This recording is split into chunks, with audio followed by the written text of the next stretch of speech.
এটা 2022 সালের 15 আগস্ট জাতীয় শোক দিবসের একটি চিত্র।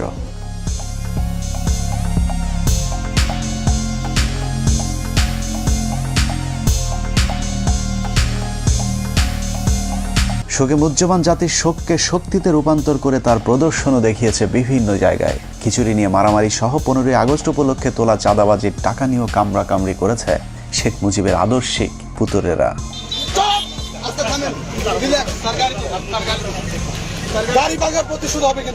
গরু আর কিপি দেয় অনেকেই দেখছে। এই যে আমার এই দেখেন জামা ছেড়ছে এবং এখানে একটা বাড়ি পড়ছে, যা মনে করেন দেখানোর মতো না। মানে এরকম ঘটনা সারা বিশ্বে বাংলাদেশের আওয়ামী লীগ দল ক্ষমতায় থাকতে। ক্রিকেট ম্যাচ হয়েছিল কালকে বরগুনায়, ছাত্রলীগ আসছে, এদেরকে আমরা গোনাই ধরি না। এরকম বিচ্ছিন্ন কিছু ঘটনা বাদ দিলে সারা দেশে আনন্দ ঘন পরিবেশে প্রায় 4,500 গরু জবাই করে উদযাপিত হয়েছে শোকের নামে জাতীয় সুখ দিবস। সারাদিন আনন্দ উল্লাস শেষে আওয়ামী নেতারা রাতে মদ বা মাদক সেবনের মাধ্যমে শেখ মুজিবের আত্মার শান্তি কামনাও করেছেন বিভিন্ন জায়গায়।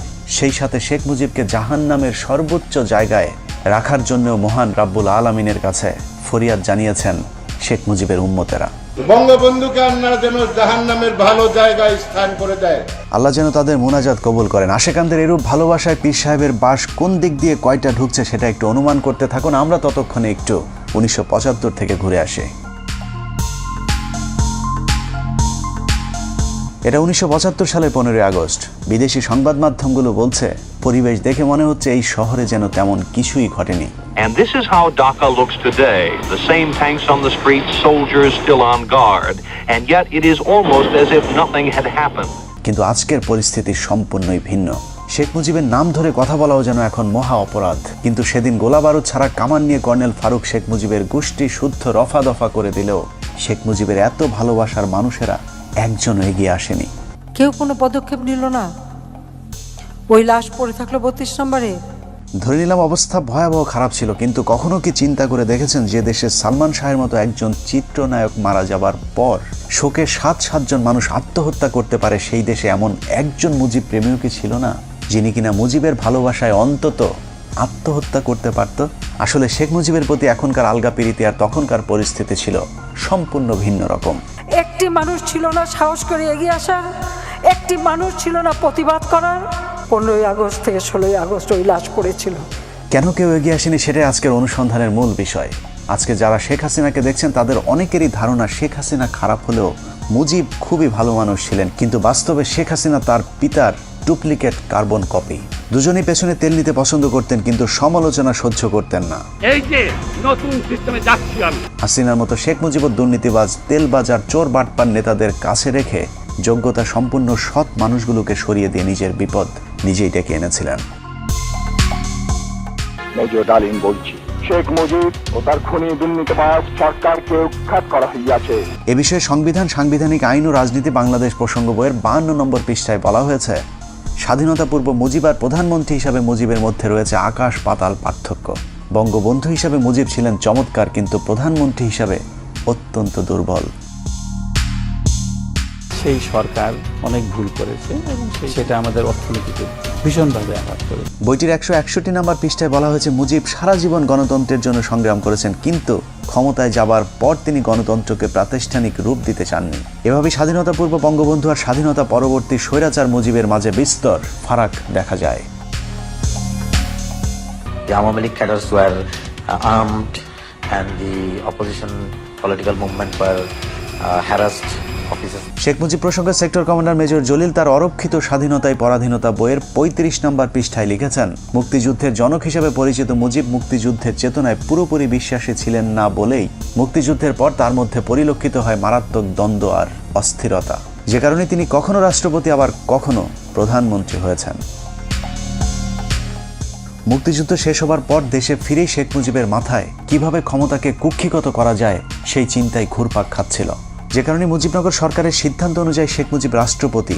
তবে তার অনুপস্থিতিতে সৈয়দ নজরুল ইসলামকে সরিয়ে তার রাষ্ট্রপতি হবার কথা, কিন্তু শেখ মুজিব রাষ্ট্রপতি না হয়ে প্রধানমন্ত্রী হতে চাইলেন, কারণ প্রধানমন্ত্রীর ক্ষমতা রাষ্ট্রপতির চাইতেও বেশি। 10 জানুয়ারি ভারত থেকে ফিরে ঢাকা বিমানবন্দর থেকে ট্রাকে করে রেসকোর্স ময়দানে যাওয়ার পথেই মুজিবুর রহমান তাজউদ্দিনের কানে কানে বললেন, তাজউদ্দিন, আমি কিন্তু প্রধানমন্ত্রী হব। যে তথ্যটি তাজউদ্দিন আহমেদের মেয়ে শারমিন আহমেদ তার লেখা তাজউদ্দিন আহমেদ নেতা ও পিতা বইতে উল্লেখ করেছেন। যেই কথা সেই কাজ। মুজিবনগর সরকারের অস্থায়ী সংবিধান বাতিল করে 11 তারিখে নতুন সংবিধান আদেশ জারির পর 12 তারিখে তাজউদ্দিনকে সরিয়ে প্রধানমন্ত্রীর চেয়ারে বসেন শেখ মুজিব। তার ঠিক 10 দিন পর 22শে জানুয়ারি রাষ্ট্রপতির পদ থেকে সৈয়দ নজরুল ইসলামকে সরিয়ে মুজিবের পছন্দের মানুষ বিচারপতি আবু সাইদ চৌধুরী ও পরে মোহাম্মদ উল্লাহকে রাষ্ট্রপতির পদে বসান। তবে দুজন রাষ্ট্রপতির সাথে মুজিব চাকরের মতো আচরণ করতেন। সংবিধান, সাংবিধানিক আইন ও রাজনীতি বাংলাদেশ প্রসঙ্গ বইয়ের 47 নম্বর পৃষ্ঠায় বলা হয়েছে, 72 থেকে 75 শেখ মুজিব প্রধানমন্ত্রী থাকাকালীন দুজন রাষ্ট্রপতির একজনকেও তিনি পাত্তা দিতেন না। মুজিবের অগণতান্ত্রিক ও অসাংবিধানিক কাজের বিরুদ্ধে কথা বলার সাহস ছিল না তাদের। একই পৃষ্ঠায় বলা হয়েছে, মুজিব আর ক্যাবিনেট সদস্যদের সম্পর্ক ছিল প্রভু আর ভিত্তের মতো। ক্ষমতা পেয়ে বদলে যাওয়া মুজিবের একনায়কতন্ত্রের বিরুদ্ধে যে যখন প্রতিবাদ করেছে তাকেই তিনি তখন শায়েস্তা করেছেন। স্বাধীনতার দলিলপত্রের প্রথম খণ্ডে শেখ মুজিবের মাস্তানির এক ভয়ঙ্কর বর্ণনা তুলে ধরা হয়েছে, যেখানে বলা হয়েছে 1972 সালের 11 April K M Obaidur Rahman সংসদে বলেন, এই পরিষদ যদি সার্বভৌম না হয় তাহলে মন্ত্রিসভার ক্ষমতার উৎস কোথায়? মাননীয় স্পিকার, আমার দাবি অবিলম্বে এই গণপরিষদকে স্বাধীন বাংলাদেশের পার্লামেন্ট হিসেবে ঘোষণা করা হোক। কথা বলার সময় তাকে বারবার থামিয়ে দিচ্ছিলেন মুজিবের তেলবাজ স্পিকার আব্দুল মালেক উকিল। স্পিকার কোনোভাবেই কে এম ওবায়দুরকে থামাতে না পারলে শেখ মুজিব স্পিকারকে বলেন, মেম্বারদের একটা বিষয়ে হুঁশিয়ার করতে চাই, স্পিকার যখন কথা বলেন তখন আর কারো কোনো কথা বলার অধিকার নাই, বললে তাকে পরিষদ থেকে বের করে দিতে পারেন। অথচ সংসদের ভেতরে স্পিকারকে প্রধানমন্ত্রীর এ ধরনের আদেশ নির্দেশ সম্পূর্ণভাবে বেআইনি। শেখ মুজিবের স্বৈরতন্ত্রের বিরুদ্ধে আরও অনেকেই কথা বলা শুরু করলে বিক্ষুব্ধ গণপরিষদ সদস্যদের শায়েস্তা করবার জন্য শেখ মুজিব ভয়ঙ্কর এক অদ্ভুত আইন তৈরি করেন, যার নাম গণপরিষদ সদস্য পদ বাতিল আদেশ। জনগণের দ্বারা নির্বাচিত প্রতিনিধিদের বিরুদ্ধে এ ধরনের আইন আজও পর্যন্ত পৃথিবীতে বিরল। এই আইনের মাধ্যমে শেখ মুজিব যখন যাকে ইচ্ছে হয়েছে গণপরিষদ সদস্যের পদ থেকে বহিষ্কার করেছেন। আইনটি পাশের মাত্র 3 মাসের মধ্যে 46 জন এমপিকে বরখাস্ত করেন একনায়ক মুজিব। একের পর এক শেখ মুজিবের স্বৈরতান্ত্রিক আইন পাশের বিরুদ্ধে তৎকালীন তরুণ parliament member barrister Amirul Islam Sheikh মুজিবকে বলেন, আপনি একা এ ধরনের আইন তৈরি করতে পারেন না। কোনো আইন তৈরি করতে হলে অবশ্যই আইন পরিষদের অনুমতি নিতে হবে। এতে ক্ষিপ্ত হয়ে মুজিব আমিরুল ইসলামকে বলেন, তুমি একজন অদক্ষ যুবক, তুমি দেশ পরিচালনার কি জ্ঞান রাখো? একই পৃষ্ঠায় বলা হয়েছে, মুজিব জরুরি অবস্থার ভয় দেখিয়ে বলেন, আমি চাইলে 3 বছরের জন্য কোনো কথা হবে না, কোনো সমালোচনা সহ্য করা হবে না, কোনো গণতন্ত্র চলবে না। যে কারণে বইটির 161 নম্বর পৃষ্ঠায় শেখ মুজিবকে মাতাল মদখোর ড্রাইভারের সাথে তুলনা করা হয়েছে। বিখ্যাত ইতিহাসবিদ ব্যারিস্টার আব্দুল হালিম তার বইতে লিখেছেন, মুজিব ছিল প্রাতিষ্ঠানিক শিক্ষাহীন নেতা, গণতন্ত্রে অশিক্ষিত মূর্খ নেতা হলো মাতাল ড্রাইভারের মতো। শেখ মুজিবের করুণ পরিণতির জন্য যে আইনটি নিয়ামক হিসাবে ভূমিকা পালন করেছে তা হলো রক্ষী বাহিনী অ্যাক্ট। 1972 সালের 8 ফেব্রুয়ারি ভয়ঙ্কর জাতীয় রক্ষী বাহিনী আইন পাশের মাধ্যমেই সেনাবাহিনীকে খেপিয়ে তুলেছিলেন Mujib. State apparatus and physical force. So Rakhi Bahini was launched. The Awami League cadres were armed, and the opposition political movement were harassed. সেনাবাহিনী যেন তাকে কখনো ক্ষমতা থেকে সরাতে না পারে, সেজন্যই মূলত তিনি সেনাবাহিনীর আদলে এই বাহিনী গড়ে তোলেন, যা পৃথিবীর ইতিহাসে আজ পর্যন্ত কোনো রাষ্ট্রপ্রধান করেননি। এ প্রসঙ্গে শেখ মুজিবের রাজনৈতিক সহচর মিজানুর রহমান চৌধুরী লিখেছেন, রক্ষী বাহিনীর তত্ত্বাবধানের দায়িত্ব ছিল শেখ মুজিবের রাজনৈতিক সচিব তোফায়েলের উপর, যে কারণে রক্ষী বাহিনীর পোশাক সহ যে কোনো সুযোগ সুবিধা খুব দ্রুত শেখ মুজিবের কাছ থেকে অনুমোদন করানো যেত। কিন্তু সেনাবাহিনীর ক্ষেত্রে তা ছিল সীমিত। সামরিক বাহিনীর প্যাটার্নে রক্ষী বাহিনী গঠন হলেও তাদের কর্তব্য পালনে কিংবা ক্ষমতা প্রয়োগের উৎস হিসেবে সংসদের কোনো আইন ছিল না। এক পর্যায়ে রক্ষী বাহিনীকে আইন শৃঙ্খলা রক্ষায় পুলিশের মতো দায়িত্ব দেওয়া হয়, বিশেষ করে জাসদ কিংবা চীনপন্থীদের অর্থাৎ ভারত বিরোধীদের দমন করার জন্য নামানো হয়। কিন্তু এ কাজে গিয়ে তারা যে বাড়াবাড়ি করে তাতে জনগণের কাছে আতঙ্কের এক মূর্ত প্রতীক হয়ে দাঁড়িয়েছিল রক্ষী বাহিনী। পাশাপাশি সেনাবাহিনীরও হিংসার পাত্র হয়ে দাঁড়ায়। কেউ কেউ এমন কথাও বলেছে যে এর চেয়ে পাকিস্তান আমলই তো ভালো ছিল। মুজিব ক্ষমতায় টিকে থাকার জন্য হাজার হাজার রাজনৈতিক কর্মীকে হত্যা করে, জাসদের 10,000 কর্মীকে জেলে রাখে, মোশাররফ হোসেনকে হত্যা করে, সিরাজ শিকদারকে হত্যা করে। সশস্ত্র রক্ষী বাহিনীর এসব সন্ত্রাসী কার্যকলাপকে প্রতিহত করতেই সশস্ত্র জাসদ গণবাহিনী প্রতিষ্ঠা অনিবার্য হয়ে পড়েছিল। শতভাগ মুক্তিযোদ্ধাদেরকে নিয়ে গঠিত রক্ষী বাহিনীর অত্যাচারের কারণে ওই সময় ব্যাপক জনপ্রিয় হয়েছিল শতভাগ মুক্তিযোদ্ধাদের নিয়ে গঠিত দল জাসদ, যার ফলে 1973 সালে নির্বাচনে আওয়ামী লীগের প্রধান প্রতিদ্বন্দ্বী হয়ে দাঁড়ায় জাসদ নামক নতুন ওই রাজনৈতিক দলটি। মানুষের সিভিল রাইট এবং মানুষের ফান্ডামেন্টাল রাইটস এগুলি কাঠিল করে দিয়ে মুজিব ক্ষমতা থাকার চেষ্টা করে। শেখ মুজিবের দুঃশাসন আর সন্ত্রাসী রক্ষী বাহিনী নির্যাতনে অতিষ্ঠ হয়ে 1973 সালে নির্বাচনে জাসদকেই ভোট দিয়েছিল মানুষ, কিন্তু শেখ মুজিব স্বাধীন বাংলাদেশের প্রথম নির্বাচনে ভোট ডাকাতি করে জাসদের জয় ছিনিয়ে নেয়। সংবিধান, সাংবিধানিক আইন ও রাজনীতি বাংলাদেশ প্রসঙ্গ বইয়ের 51 পৃষ্ঠায় শেখ মুজিবের ভোট চুরির এক অকল্পনীয় বর্ণনা দেওয়া হয়েছে, যেখানে বলা হয়েছে 1973 সালে নির্বাচনে ভোট গ্রহণ শেষে যখন বেতার টিভিতে ফল ঘোষণা হচ্ছিল, তখন আওয়ামী লীগ যখন দেখল তাদের প্রথম সারির কয়েকজন নেতাই পরাজিত হয়েছে, তখন তাদের মধ্যে আতঙ্ক কাজ করেছিল, যে কারণেই তারা মিডিয়া কুয়ের আশ্রয় নেয়। কেন্দ্রীয় প্রচার কমিটিকে বাদ দিয়ে গণভবনের কন্ট্রোল রুমে ফলাফল প্রচারের দায়িত্ব নিয়ে ভোট গণনা বন্ধ করে দেওয়া হয়। আওয়ামী লীগের কতিপয় নেতাকে জোর করে জেতানোর জন্য কয়েকটি কেন্দ্রে হেলিকপ্টার পাঠিয়ে সেখানকার ব্যালট বাক্স ছিনিয়ে এনে নতুন ব্যালট রেখে আসা হয় ভোট কেন্দ্রগুলোতে। সর্ববৃহৎ ভোট পেয়ে আমার বাবা পুরো বাংলাদেশের মধ্যে সর্ববৃহৎ ভোট পেয়ে এমপি হয়েছিল এবং বিবিসি থেকে ডিক্লেয়ার দিয়েছিল। কিন্তু শেখ মুজিব উঠে সহ্য করতে না পারে আমার বাবার বিরুদ্ধে যে দাঁড়াছিল এম সিদ্দিক, ও মাত্র 10,000 ভোট পাইছিল, আমার বাবা পেয়েছিল 90,000 ভোট। তারপরে ওকে ডিক্লেয়ার দিছে, আমার বাবাকে বল প্রয়োগ করে এবং ঘেরাও, ও আমার বাবাকে বাড়ির মধ্যে ঘেরাও রেখে এই কাজটা করা হয়েছিল। ভোট ডাকাতির মতো 1973 সালে নির্বাচনে শেখ মুজিবই প্রথম বিরোধী প্রার্থীকে গুম করার নজিরও স্থাপন করেন। 73 নির্বাচনে শেখ মুজিব 4টি আসনে মনোনয়ন জমা দেন। এর মধ্যে ভোলার জাসদ নেতা ডাক্তার আজহারউদ্দিন ছিলেন শেখ মুজিবের শক্তিশালী প্রতিদ্বন্দ্বী, যে কারণে মুজিব তাকে মনোনয়নপত্র জমার দিনই অপহরণ করে ওই আসনে বিনা প্রতিদ্বন্দ্বিতায় জয়লাভ করেন। ওই সময় গণকণ্ঠ পত্রিকাটি ব্যাপক জনপ্রিয় এবং সরকারের সমালোচক ছিল, যে কারণে পত্রিকাটির নির্বাহী সম্পাদক আফতাব উদ্দিনকে জোর করে গাড়িতে তুলে চোখ বেঁধে নিয়ে যায়। তাদের বিরুদ্ধে কোনো কথা পত্রিকায় লেখা যাবে না শর্তে রাত 9টার দিকে তাকে ছেড়ে দেওয়া হয়, যে তথ্যটি জাসদের উত্থান পতন অস্থির সময় রাজনীতি বইয়ের 98 পৃষ্ঠায় উল্লেখ করা হয়েছে। জাতীয় নির্বাচনের মতো সব নির্বাচনেই ভোট চুরিতে জড়িত ছিল মুজিব ও তার পরিবার। ডাকসু নির্বাচনে জাতীয় সমাজতান্ত্রিক দলের সমর্থিত পরিষদের কাছে মুজিব সমর্থিত পরিষদ পরাজিত হতে পারে এমন খবরে শেখ মুজিবের বখাটে পুত্র শেখ কামাল ডাকসুর ব্যালট বাক্স ছিনতাই করেন। প্রতিপক্ষরা মিছিল নিয়ে বের হলে শেখ কামাল সেখানে অস্ত্র হাতে দাঁড়িয়েছিলেন, যে তথ্যটি বইয়ের 106 নম্বর পাতায় বলা হয়েছে।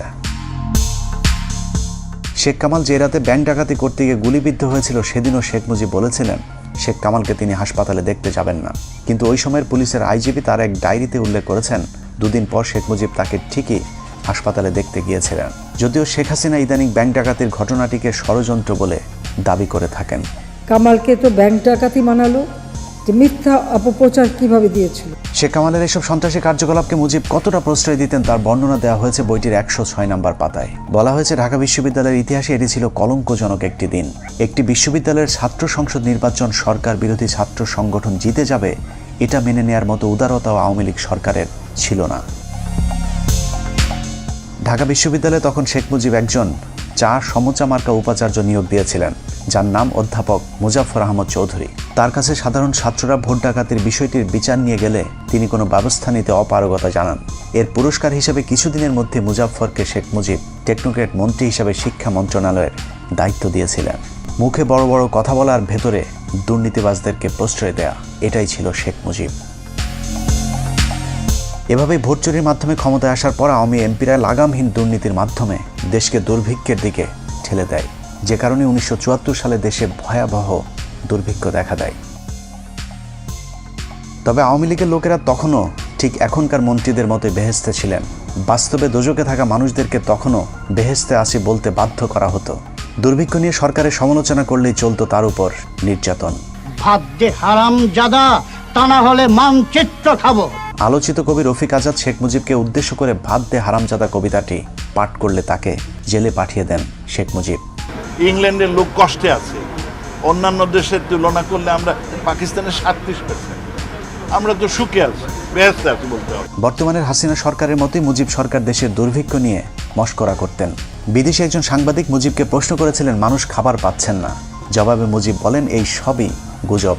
আমরা ফ্রিতে মানুষকে খাবার দিচ্ছি বলেই মাত্র 27,000 মানুষ মারা গিয়েছে, তা না হলে কয়েক মিলিয়ন মানুষ মারা যেতে পারত। It seems that many people, perhaps tens of thousands of people, are simply not getting food in this country. It's not correct. Then 27,000 people could not even die. 27,000 মানুষ মারা যাওয়াকে শেখ মুজিব কিছুই মনে করেননি, যে কারণে 1974 সালের দুর্ভিক্ষের পর সারা দেশের মানুষ মুজিব সরকারের বিরুদ্ধে ক্ষোভে ফুঁসে উঠেছিল। শেখ মুজিব তখন বুঝতে পেরেছিলেন দেশে গণতন্ত্র থাকলে বেশি দিন আর ক্ষমতায় থাকা যাবে না, যে কারণে তিনি বলেছিলেন আমাদের যে অবস্থা, আগামী নির্বাচনে আমরা 25-30টির বেশি আসন পাবো না, তখন স্বাধীনতা বিরোধীরা আমাদেরকে কচু কাটা করবে। এই উপলব্ধি থেকে শেখ মুজিব জোর করে ক্ষমতায় থাকতে বাকশাল গঠনের পরিকল্পনা হাতে নেন। আজীবন ক্ষমতায় থাকার এরকম অগণতান্ত্রিক পরিকল্পনার সাথে আওয়ামী লীগ নেতারাও এক হতে পারেননি, কিন্তু যারাই বাকশালের বিরোধিতা করেছিল তাদের অবস্থা কতটা দুর্বিষহ হয়েছিল তা ওই সময়ের বিভিন্ন রাজনীতিবিদদের বক্তব্যে উঠে এসেছে। Mujib Saab went for Bakshar, which means one leader, one party, one country. Mizanur Rahman Chowdhury তার রাজনীতির 3 কাল বইতে লিখেছেন 1975 সালের 21শে জানুয়ারি সংসদীয় দলের শেষ বৈঠকে শেখ মুজিব বাকশালের পক্ষে কে কে আছে তা জানতে চেয়ে সবাইকে হাত তুলতে বলেন। বেশিরভাগ ভয়ে হাত তুলল মিজানুর রহমান চৌধুরী হাত না তুলে বক্তব্য দেওয়ার জন্য উঠে দাঁড়ালে শেখ মুজিব তাকে উচ্চ স্বরে ধমক দিয়ে বলেন, তুই বস, তুই বস। মিজানুর রহমান বসে পড়ার পর তাকে হাত তুলতে বললেও তিনি মুজিবের কথা শোনেননি। এরপর সংসদ থেকে বেরিয়ে বাসায় গিয়ে জানতে পারেন শেখ মুজিব স্বরাষ্ট্রমন্ত্রী মনসুর আহমেদকে নির্দেশ দিয়েছেন মিজানুর রহমানকে কিছুদিন জেলে আটকে রেখে তার মাথা ঠান্ডা করবার জন্য। বাকশালের মাধ্যমে শেখ মুজিবের শেষ পরিণতি ঘটবে এটা সবার আগে বুঝেছিলেন তাজউদ্দিন আহমেদ। তিনি মুজিবকে বলেছিলেন, মুজিব ভাই, এজন্যই কি আমরা 24 বছর সংগ্রাম করেছিলাম? দেশ যেভাবে চলছে আপনি থাকবেন না, আমরাও থাকবো না। এদেশ চলে যাবে রাজাকার আল বদরদের হাতে। ব্যারিস্টার মইনুল পরিকল্পনা করেছিলেন অন্তত 25 জন এমপিকে যদি গোপনে বাকশালের বিরুদ্ধে দাঁড় করানো যায় তাহলে 4র্থ সংশোধনী পাশ করতে পারবে না। এই পরিকল্পনা শেখ মুজিব জেনে যাবার পর সংসদে ঘোষণা দেন বাকশালের বিরুদ্ধে কোনো এমপি বিরোধিতা করলে তাদেরকে জবাই করে টুকরো টুকরো করে কুকুর দিয়ে খাওয়ানো হবে। এভাবে ক্ষমতার লোভে সংসদ, সংবিধান, আইন, বিচার, শাসন সবকিছুকেই কুক্ষিগত করে দেশকে এক নরকে পরিণত করেছিল শেখ মুজিব। অনেকে একটি যৌক্তিক প্রশ্ন করে থাকেন, শেখ মুজিব যদি ভালো না হবে তাহলে পাকিস্তানিরা তাকে এতদিন জেলে কেন রেখেছিলেন? লম্বা সময় জেল খাটলে যদি কেউ জাতির পিতা হয়ে যায় তাহলে পিচ্চি হান্নান কাইল্লা মজিদ কিংবা সুইডেন আসলামকেও আওয়ামী লীগের বাপ ডাকা উচিত। কোনো সন্দেহ নেই শেখ মুজিব একজন সাহসী নেতা ছিলেন, যে কারণে বিরোধী দলে থাকাকালীন পাকিস্তানি সরকারের বিরোধিতা করে বারবার তিনি জেলে গিয়েছেন। তার জন্য মানুষের কাছে ভালোবাসার বঙ্গবন্ধু উপাধিও পেয়েছিলেন। কিন্তু সাহস আর সততা এক জিনিস না। পৃথিবীর যত চোর, বাটপার, বদমাইশ, সন্ত্রাসী আছে তারা সকলেই অবশ্যই সাহসী। শেখ মুজিব সাহস দেখিয়েছিলেন, কিন্তু ক্ষমতায় যাবার পর তার সততা দেখাতে পারেননি, যদিও মুখে তিনি সবসময় সততার বুলি আওড়াতেন। তুমি যখন শাসন করবা সোহাগ করতে শেখো, তাদের দুঃখের দিনে পাশে দাঁড়িয়েও। প্রতিটা রাজনীতিবিদ এরকম মধুর মধুর কথা বলেন। অপ্রিয় হলেও সত্য, এদেশে রাজনীতি মানেই নেতাদের লাভজনক ব্যবসা। প্রতিটা রাজনীতিবিদ বিরোধী দলে থাকাকালীন জনগণের অধিকারের কথা বলে, আবার ক্ষমতায় গেলে চুরি করে, ঠিক যেমনটা বিএনপির অনেক নেতা করে দলকে ডুবিয়েছে। এখনো বিএনপির অনেকেই অপেক্ষায় আছেন দল ক্ষমতায় এলে আবারও আল্লাহর নাম নিয়ে চুরি শুরু হবে, কিন্তু এখন তারাই আবার আওয়ামী লীগের চুরির বিরুদ্ধে কথা বলে।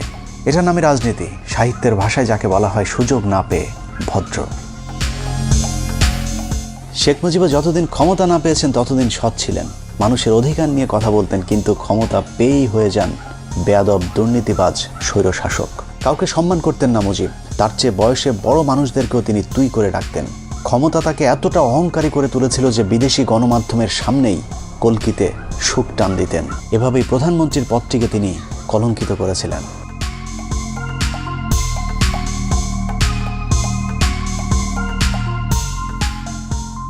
এসব কারণে মুজিবের মৃত্যুতে কেউ এগিয়ে আসেনি। সারা দেশের মানুষ মিষ্টি বিতরণ করে খেয়েছিল। ঢাকা শহরের কোনো দোকানে সেদিন মিষ্টি খুঁজে পাওয়া যায়নি।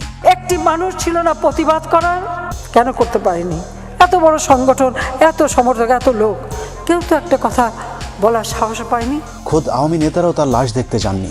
এতদিন মুজিবের চামচামো করা স্পিকার আব্দুল মালেক উকিল বলেছিলেন জাতি ফেরাউনের কবল থেকে মুক্তি পেল। মুজিবের কাছের সহচর আতাউর রহমান খান 15 আগস্টকে নাজাত দিবস ঘোষণা করেছিলেন।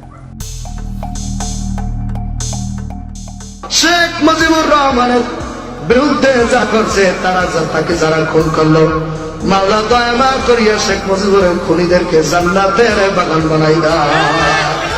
1975 সালে বাঙালি ফেরাউনের হাত থেকে নাজাত পেয়েছিল, আর 2022 সালে নমরুদের মায়ের হাত থেকে নাজাত চাই। আল্লাহ হাফেজ।